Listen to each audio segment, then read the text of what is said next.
Buenas tardes, ¿cómo están?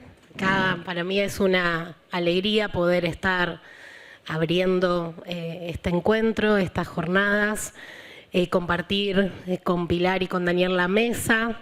Veo muchas compañeras queridas que estamos acá compartiendo y eso sinceramente me genera, es muy grato para mí poder estar hoy acá con ustedes. Y también porque celebro la posibilidad que nos damos, ¿no? Cada encuentro que abrimos espacio para el intercambio, para la reflexión, es vital para nosotras y nosotros. Y la posibilidad de estas jornadas, quiero destacar, son en el marco de que es posible jornadas no aranceladas y que es posible jornadas en el marco de nuestras organizaciones profesionales, ¿sí? Hoy esto fue claramente expuesto en la mesa de apertura, de inauguración de las jornadas, en donde nos permite reconocer también nuestros derechos como trabajadoras y trabajadores. Y por supuesto agradecer la calidez, la calidad del laburo de las compañeras organizadoras del evento. Sí, muchas gracias por eso, por abrir espacio y por darnos esta posibilidad. Entonces, ahora sí paso a lo que vengo a compartir con ustedes, principalmente, digamos, lo que yo traigo para conversar, está vinculado con el laburo que llevo adelante en mi trabajo como docente investigadora, en el marco de la universidad, como también en el grupo de la posibilidad de participar en grupos de investigación, ¿no? con colegas, compañeras, compañeros en ese marco, pero también con algunas preocupaciones y discusiones que también venimos sosteniendo de manera colectiva en el colegio provincial, ¿sí? En el colegio de trabajadoras y trabajadores sociales de la provincia de Buenos Aires. Sí, es en ese marco en donde, digamos, anclo, digamos, mis reflexiones, se dan las producciones y esto que vengo a charlar con ustedes. Y particularmente lo que quería compartir centralmente hoy tiene que ver con algo que nos invita a pensar las jornadas y que tiene que ver con nuestra contemporaneidad, ¿no? Y para poder pensar la contemporaneidad, una de las cuestiones sobre las que vengo trabajando están vinculadas a recuperar como eje central de estas reflexiones, ¿sí? Lo que se ha puesto sobre la mesa, la discusión en los últimos tiempos, que es la crisis de la reproducción social, ¿sí? Este es un eje central de relevancia que se trae de manera sostenida en los últimos tiempos, digamos, no es una novedad, pero sí la pandemia puso patas para arriba, digamos, la vida cotidiana, cómo reproducimos nuestra vida cotidiana. Y principalmente, para mí es un eje central para pensar la política social en la actualidad, porque nos vuelve a colocar a esta pregunta de, digamos, cómo efectivamente las personas producimos y reproducimos nuestra vida, ¿sí? Esa vida cotidiana en la que nos reproducimos no la podemos pensar de manera aislada, abstracta, sino que está determinada por la dinámica de la sociedad en la que vivimos, y esta es la sociabilidad capitalista, ¿no? Entonces, pensar en la reproducción social es indispensable, ¿sí? Porque la reproducción social es indispensable para la producción capitalista, porque sin reproducción de fuerza de trabajo no hay posibilidades de acumulación de capital, ¿sí? Entonces, este punto de arranque me permite organizar la exposición en 3 ejes, ¿sí? El primero, que voy a pincelar tan solo algunos elementos en relación a cómo se reproduce la fuerza de trabajo en el capitalismo. Luego, poder compartir cómo voy a entender la gestión estatal en la reproducción de la fuerza de trabajo, porque principalmente mi atención está puesta a poder entender o pensar, reflexionar la política social, lo que estos 2 ejes me van a derivar, ¿sí? al último, que es poder presentar tan solo algunos rasgos, algunas de las tendencias sobre las que nos permiten caracterizar las políticas sociales en la actualidad, ¿no? Voy a tratar, habiendo hecho esta presentación inicial, bosquejo de la exposición, ser respetuosa con el tiempo. Por eso en algunos puntos no voy a poder entrar en profundidad, sino tan solo mencionar. En todo caso, iremos luego al debate y al intercambio. Entonces, primer punto, relación capital, ¿sí? Y reproducción social, reproducción de la fuerza de trabajo. Y esto tiene que ver porque la vida cotidiana en la que vivimos, efectivamente, todos los días, en las que producimos y reproducimos nuestras vidas, no la podemos escindir ni del trabajo asalariado ni de la mercantilización de los medios de vida, ¿sí? Eso es un marco de arranque importante. Y en ese plan nos viene, ¿sí? Volvemos a traer una pregunta que ya puso Marx en el Capital, que es ¿cómo se produce la mercancía fuerza de trabajo? Entonces, ¿no? Si esto es un elemento imprescindible para la dinámica del capital. Entonces, acá Marx va a indicar que la fuerza de trabajo es una mercancía, que como toda mercancía tiene un valor, y ese valor de la fuerza de trabajo va a ser representado, se representa en el salario, ¿sí? El salario es el equivalente del volumen de los medios de subsistencia que requiere la fuerza de trabajo para regenerarse y volver a producir, ¿sí? Pero también es importante destacar un componente, un elemento, va a decir Marx, histórico-moral, porque lo que se va a fijar como salario también va a estar permeado por la lucha de clases.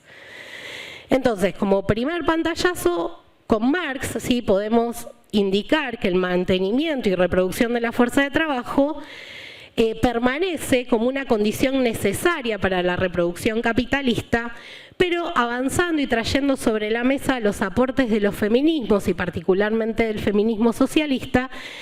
Digamos, lo que nos aportan acá las compañeras es que esta reproducción de la fuerza de trabajo como mercancía, ¿sí? Las personas que portamos fuerza de trabajo nos reproducimos en la articulación de un conjunto de tareas, actividades de trabajo no reconocido, no remunerado, que principalmente se lleva adelante en el ámbito doméstico, ¿sí? La reproducción entonces de la fuerza de trabajo no se realiza en el ámbito de la producción, sino que se realiza, se efectiviza en el ámbito de la reproducción social, ¿no? En el hogar como lugar privilegiado, aunque no exclusivo, ¿sí? de esta reproducción. Y que estas tareas, este trabajo no reconocido, invisibilizado, no remunerado, ¿sí? Mayoritariamente, históricamente, lo hemos llevado adelante las mujeres y los cuerpos feminizados, ¿sí?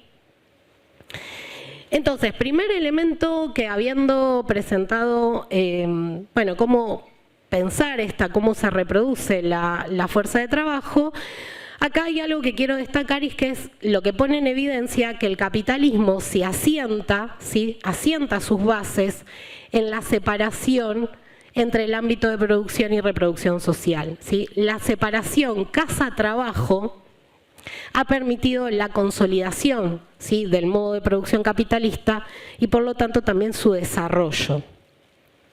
Pero que al mismo tiempo, y acá voy a traer una autora que la voy a mencionar algunas veces, pero que es Nancy Fraser, ¿sí? Al mismo tiempo, digamos, esto que nos permite identificar digamos, la consagración del capitalismo en la separación casa-trabajo, al mismo tiempo va a indicar la autora que pone en evidencia su propia contradicción, ¿sí? La explotación, ¿sí? de la fuerza de trabajo al mismo tiempo pone al límite su propia reproducción, ¿sí? Entonces la autora va a decir, el capitalismo tiene un afán desenfrenado, una pulsión desenfrenada, ilimitada, lo que lleva a canibalizar las actividades socioreproductivas. Es decir, la tendencia a explotar la fuerza de trabajo desestabiliza los procesos de reproducción que también necesita, ¿sí? Entonces, la dinámica que asume el capital atenta contra las propias instituciones socioreproductivas, ¿no? En donde esta crisis, ¿sí? Que como hoy se identifica como crisis de reproducción social, no es nada más ni nada menos que la manifestación de esta contradicción. Y la autora lo que va a señalar, y esto me parece que es como lo interesante, no se sitúa en la economía capitalista. Esta crisis ¿sí? se pone en evidencia en la frontera que simultáneamente conecta y separa producción de reproducción social, ¿sí?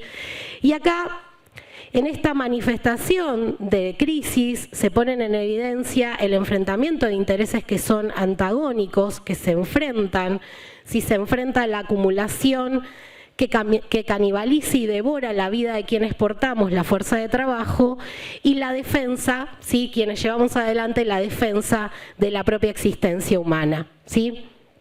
Entonces, en el marco de esta tensión, ¿sí? es que el capitalismo ha ido metabolizando a lo largo de su desarrollo diferentes estrategias para que su propia dinámica se reproduzca, ¿sí?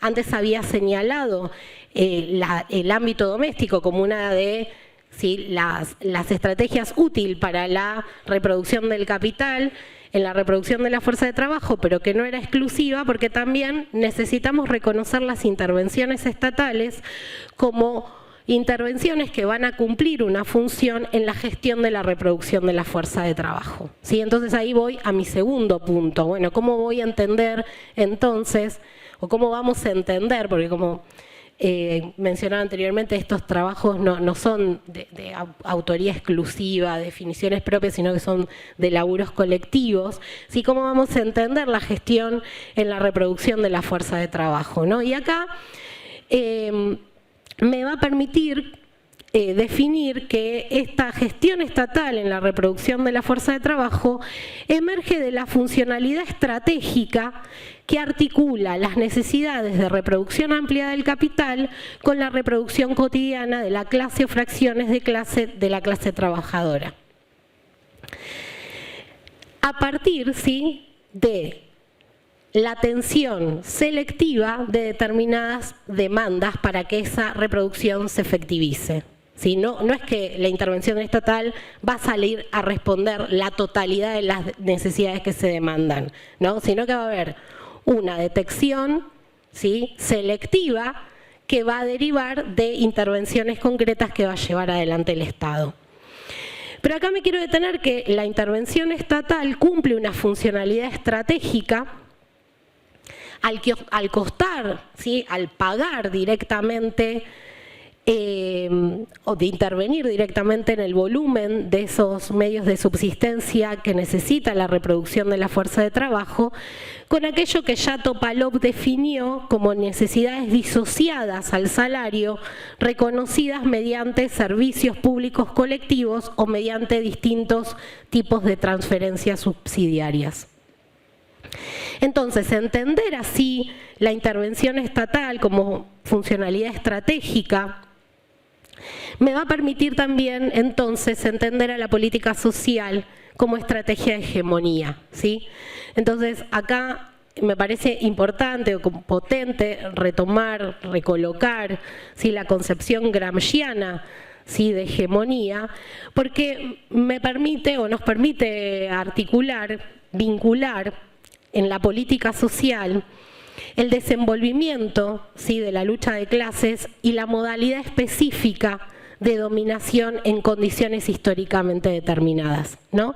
En cada momento sociohistórico me permite analizar cómo se procesa la lucha de clases, ¿sí? y cómo se recoloca, se restaura la estrategia de dominación o la modalidad específica de dominación. ¿Por qué? Porque la lucha de clases permea, digamos, las paredes porosas del Estado, ¿sí? Permea moldeando también formas institucionales, prácticas y valores en la intervención estatal, aunque cuando se efectivizan esas formas institucionales, esas prácticas y esos valores, si se repone la clase dirigente en el ejercicio del poder político bajo la forma de Estado que la viabiliza como estrategia hegemónica. Entonces acá para el análisis, ¿no? de seguir pensando en la política social, la objetivación de los servicios sociales la objetivación de la política social, es decir, de las intervenciones estatales, se objetivan en servicios sociales concretos que, si bien permiten reconocer conquistas de la clase trabajadora, al mismo tiempo que al reconocer esas necesidades se institucionalizan, se burocratizan y se organizan en modalidades específicas que asumen la forma de Estado. La política social, como estrategia hegemónica, también me permite comprender la gestión estatal combinando fundamentos ideopolíticos con un conjunto de prácticas y prestaciones en las que se objetiva como estrategia hegemónica.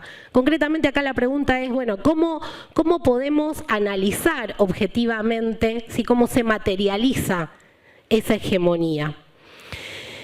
Entonces acá abro 3 puntos para poder pensar la política social, y es en sus formas institucionalizadas, en sus regulaciones legales, en las organizaciones de las prestaciones y de las prácticas que desarrolla, pero también en la configuración de normas, comportamientos y valores que tienden a moralizar las relaciones al interior del ámbito doméstico, privatizando la reproducción de las personas, privatizando la responsabilidad de reproducción de las personas, lo cual significa profundizar esta supuesta separación entre el ámbito de la producción y la reproducción.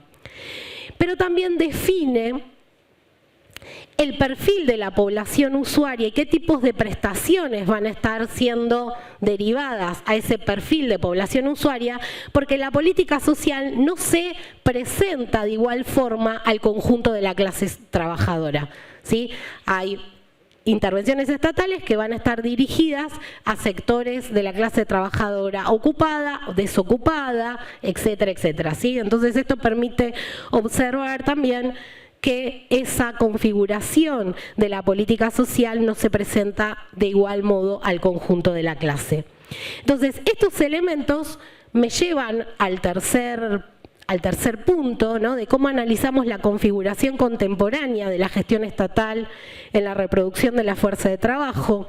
No me voy a detener en poder explicar en profundidad cómo se dan estas transformaciones, pero sí marcar que la crisis de reproducción se asienta en las transformaciones del mundo del trabajo, en el desmonte de la producción fabril junto al avance del trabajo en servicios, en un proceso de metamorfosis que sufre la clase que vive del trabajo, como señala Ricardo Antúnez, pero también en indicar el alto porcentaje de feminización que se produce en el mercado laboral, y también, como otro elemento a destacar, cómo se reconfiguran entonces las formas que asume la intervención estatal para la reproducción de la fuerza de trabajo. Y acá voy a puntear algunas cuestiones que permiten pensar algunas de las tendencias presentes.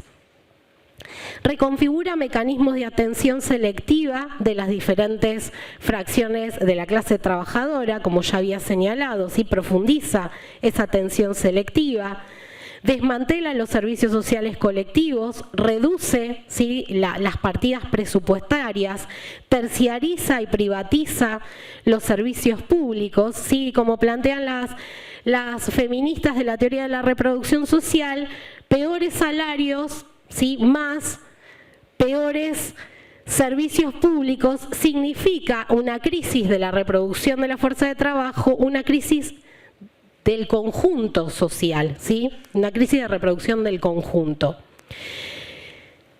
Pero a la vez me permite remarcar que ese proceso de reproducción cada vez más se organiza en una dualización de la reproducción de la fuerza de trabajo, en donde se abren las brechas con mayor profundidad de quienes pueden garantizar la reproducción en el mercado, por la vía mercantil, y quienes quedan sin poder hacerlo, y recae sobre estas personas la responsabilidad individual y privada de la reproducción en el marco de una precarización de la vida brutal que asistimos. Esta redireccionalización de la organización de los servicios públicos que se da en la contemporaneidad marca cada vez más estrategias focalizadas y la asistencialización del Estado, ¿sí? En donde me permite enmarcar que la masificación de las políticas asistenciales es el reflejo político del fenómeno económico de la masificación de la pobreza y la desocupación. ¿Sí? Estos son la expresión clara de cómo en el plano político la asistencia sí sale a dar respuesta, de alguna manera, a este fenómeno masiva de la pobreza. Esas estrategias de asistencialización de la gestión estatal también agudiza el proceso de diferenciación en las que se configura la atención del Estado. Hay vidas que valen más que otras vidas, esto también claramente se pone en evidencia en el marco de la pandemia y ustedes, trabajadoras y trabajadores de la salud, se vio, digamos, de la manera más cruda.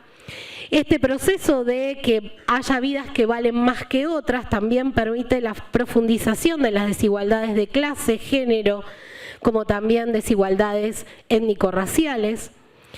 Por último, en relación a estas pinceladas, quiero mencionar como otro elemento importante, que es cómo también se refuerzan estas políticas asistenciales, la inducción comportamental, esto que ya mencionó Neto en varios de sus producciones, en donde hay una tendencia manipulatoria en el control de la vida cotidiana de la clase trabajadora pobre. Sí, hay un proceso de individualización en la atención de las manifestaciones de la cuestión social, lo cual invisibiliza, oculta, ¿sí?, procesos de organización, procesos colectivos, lo cual hay un refuerzo en que la atención estatal tiende a la descolectivización en la reproducción de la fuerza de trabajo. En síntesis, podríamos decir que hay un proceso de desinversión y ataque a las instituciones socioreproductivas al transferir cada vez más aspectos de la vida social al control del mercado, dejando fuera de alcance la toma de decisiones democráticas, la acción colectiva y el control público. Sí, otra estrategia del capitalismo contemporáneo es cada vez más el endeudamiento, no solo para disciplinar los estados, sino el endeudamiento que disciplina nuestras vidas, porque cada vez vivimos más endeudadas y endeudados. Recuperando nuevamente a Nancy Fraser y casi cerrando, en donde realmente invito la lectura de su último libro, para poder comprender la contemporaneidad. Ella lo que va a decir es: la presente forma de capitalismo canibaliza la reproducción social y permite que el capital la devore con total libertad sin reponerla. Y aquí sí, para cerrar, en tiempos de embate sistemático del capital sobre el trabajo, es necesario interpelar, desnaturalizar las lógicas institucionales sobre las que llevamos adelante nuestras prácticas profesionales, ¿sí?, lo que nos permite redireccionar también la disputa de las intervenciones públicas, abrirles la disputa por la hegemonía. Que estos días de debate sirvan para seguir descifrando cómo poner fin al caníbal que nos devora y cuáles son las estrategias de luchas necesarias y urgentes para la defensa de la vida y la emancipación humana. Muchas gracias. Bueno, muchas gracias, Jimena.